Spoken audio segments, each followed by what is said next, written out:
Thank you.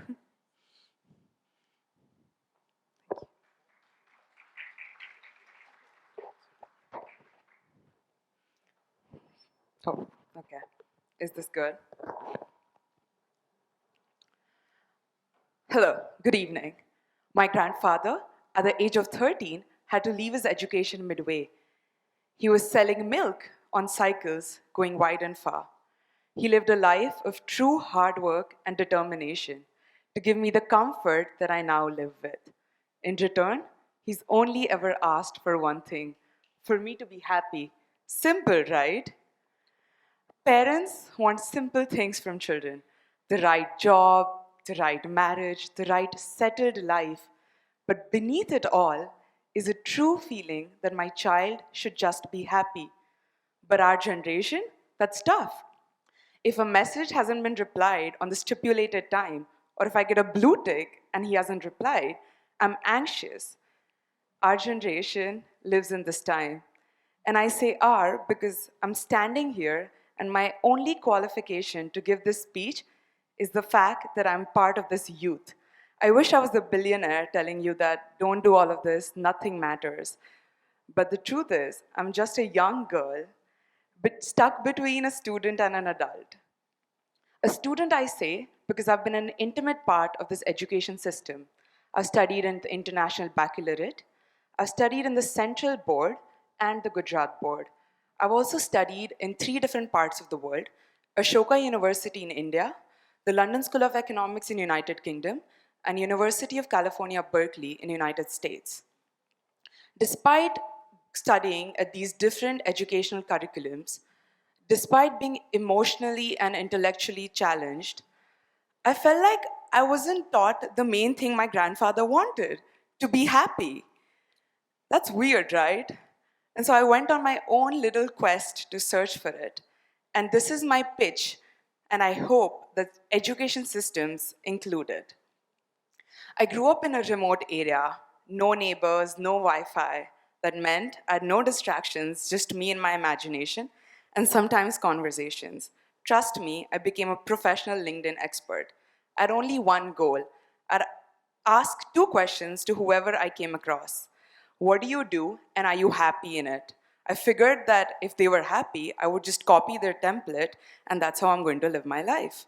It didn't help that my parents, when we would be on flights, didn't switch our seats if I was sitting next to a stranger. In fact, they encouraged us to talk to new people. On one such flight, I met a man in a suit, a Forbes 500 CEO. Again, I have to mention this because only then you would be listening to what I'm saying.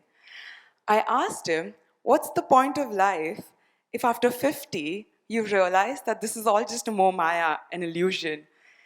He smiled at me, not in a condescending way, in a way that adults do when they think children are taking their life way too seriously. He said that yes, in fact, a lot of his peers, chasing one milestone of the other, one payday after the other, one day woke up and realized happiness was never in the numbers. It was always in purpose. The smart ones realized early purpose is the real wealth. So now I'm like, okay, this is simple. I just have to find my purpose. But wait, what is purpose? Is it a goal? Is it a job? Is it a vibe? Do I need to fill a Google Doc to find it? Or I'm just going to meditate under the waterfall and it's going to come to me? I was confused, deeply confused. I read this beautiful sentence by His Holiness Sri Prabhupada that brought me back. He said that rivers don't quench their own thirst. Trees don't give shade to themselves. Nothing in nature serves itself. And the same is true for us. We find fulfillment in not what we get, but in what we give. The word purpose started to make a little sense. He also mentioned a stark difference between sympathy, empathy, and compassion. Sympathy is, I feel for you. I feel for your pain. Empathy is, I feel with your pain. I feel with you. But compassion is empathy with action. It's rolling up your sleeves and getting right to help. That's when I was starting to understand, for purpose that will lead to my happiness, I need first to engage in compassion. You don't need to be a CEO to create change. The right day isn't someday, but it's today. But the question is, how do we actually build a generation that lives like this, that leads with compassion? The answer for me is just to start asking the right questions. Imagine if your teacher didn't ask you, did you do your homework yesterday, but asked, what good did you do yesterday? Imagine if we aren't asking our children, what do you want to become when you grow up, but what kind of problems can you solve today?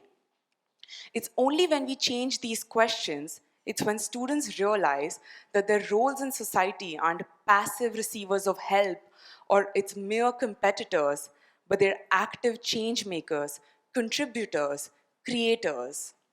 And the good news is, some schools are already leading the way. In Japan, students clean their classrooms and toilets not as punishment, but as purpose. It creates equality and a shared sense of space.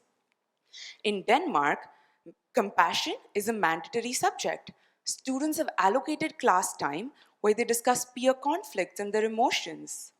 In New Zealand, students are allocated a budget to solve local conflicts. It could be hunger or loneliness. In Mumbai, some municipal schools are piloting a program where students come and bring non-monetary gifts. It's called the circle of giving.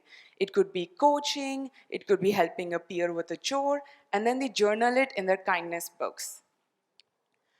This is when we feel like we're changing a generation. I don't know how to say this, but it is so simple. Whatever I'm saying is WhatsApp knowledge. I'm sure every uncle has forwarded this to you that one time that, you know what, wake up and help someone. So why is it so hard for us? I'm not saying something new here. What helped me was giving it into my daily routine. I created a to-do list. Every Sunday, you have to do something. You have to give something intentionally. It can't be out of convenience. My favorite way to do it? Talking to auto rickshaw drivers. Most of them happen to be males. I talked to them interestingly about their love life. I asked them, how was your wife? What do you do for her at home? How do you contribute? They always laugh at me. But I asked them to maybe make them a cup of tea in the morning, maybe give her an unexpected rose. Now, I don't know if they actually do it, but that's just the whole point. In those 5 minutes, we're laughing, we're creating happiness. This is what I leave you with. Your textbooks, your grades, they're not going to matter.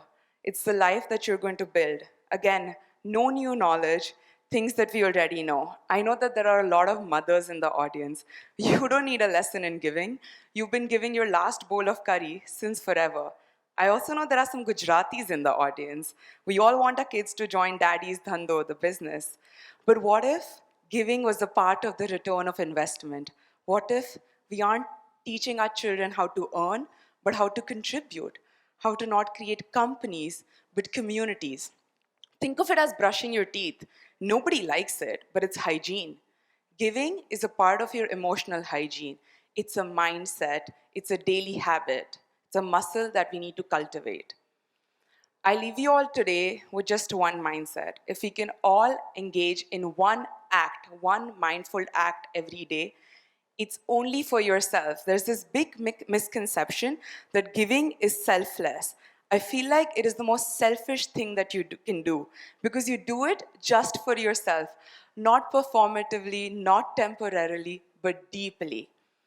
I ask you all today, since it's Sunday, so I have to give, why don't we all take out our phones and just to give one message of thanks to whoever we'd like, but let's do this all together as an act. If we could all just take out our phones. I want to thank my mom, so this is my act of giving for today.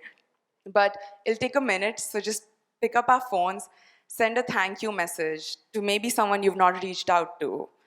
It's that simple, you know. Giving is just maybe being patient when you really don't want to, maybe sharing a lunchbox.